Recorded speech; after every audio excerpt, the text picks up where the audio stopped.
Donc maintenant, je voudrais revenir pour parler de la question du triglycéride et de l'HDL. Il y a, on sait aujourd'hui, un rapport de logarithme de triglycérides et HDL que le laboratoire peut faire. Mais normalement, au moins ici en France, ils ne le font pas.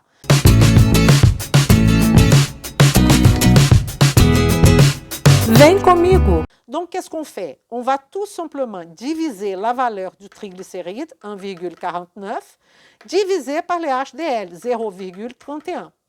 Et là, on va regarder cette valeur-là. Dans le cas de Laurent, c'est 4,8. OK?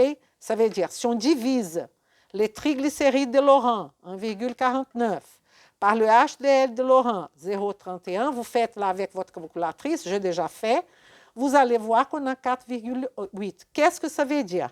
Ça veut dire que si on est supérieur à 3, c'est un phénotype qu'on appelle phénotype A. Et c'est un phénotype favorable. C'est un phénotype où les LDL, la lipoprotéine est grande et peu dense.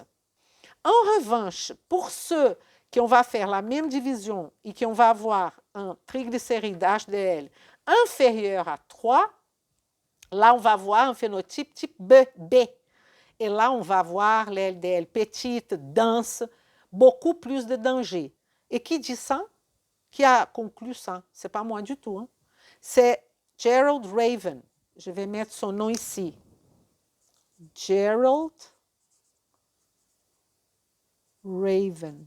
Gerald Raven, c'est la personne qui a parlé pour la première fois de syndrome X, syndrome métabolique, vous savez.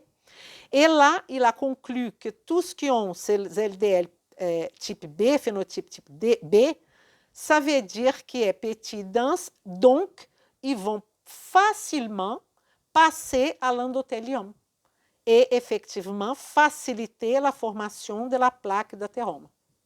Est-ce que c'est clair pour vous? Et je vous remercie de m'avoir écouté jusqu'au bout et je voudrais que vous mettez votre avis. Participez.